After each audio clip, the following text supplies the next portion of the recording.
Okay.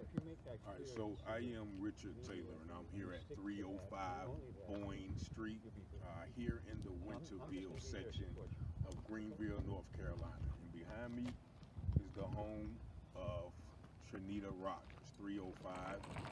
This home was bought in 2010 by Ms. Rogers.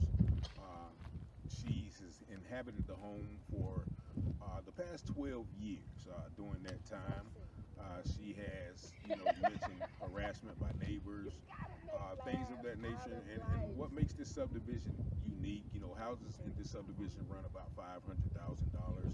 And so she is only one of maybe 2 or 3 African Americans who stay in this subdivision. Now, in August of 2022, she received a call from someone telling her that they had just bought her home.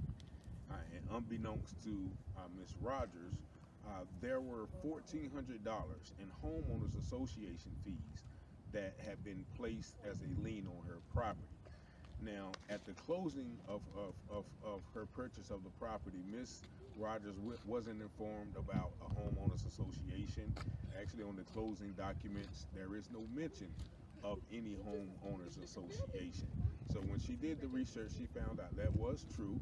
And so she went down to court and tried to fight it legally. And they told her that she was served with the paper about the impending foreclosure. But according to Ms. Rogers, she did not never receive a letter. Now, the court documents show as well that letter had COVID-19 written over it.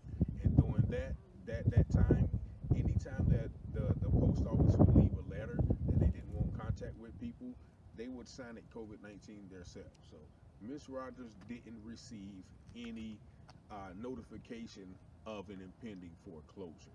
So now we're here today. It's 6 months later. Ms. Rogers hasn't been in the house since October.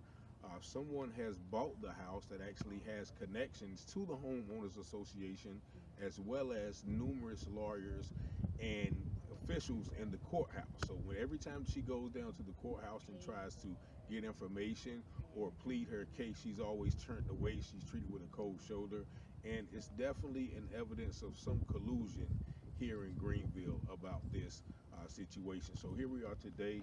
We have, once again, the news, Channel 9 News out here. We're trying to get some coverage for this because even when they sold the property, now they sold the property for $220,000, which is half of what the house is worth. Now, even with that surplus money, they have still yet to release that money to Ms. Rogers. And also lawyers from the Homeowners Association, lawyers from people involved with the case, are actually asking that she pay their fees from that excess money, which has not yet been released to her. And we're standing here today. The court gave her 20 days to remove all of her stuff out of this property, which is unreasonable.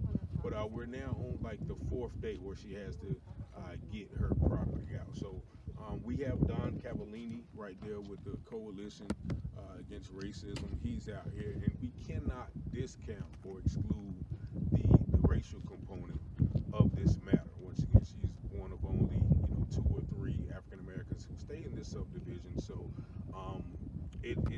that's something that cannot be discounted. But we're out here today. We're hoping that someone could come to her aid as well. Like, she's fighting powerful lawyers, powerful Homeowners Association, powerful court officials, and it's just her. So we're out here. We're just a few people trying to get her some justice. So if you guys can and will, point us in the right direction, or if you know somebody who is versed in this type of situation, please let us know. We thank y'all for tuning in.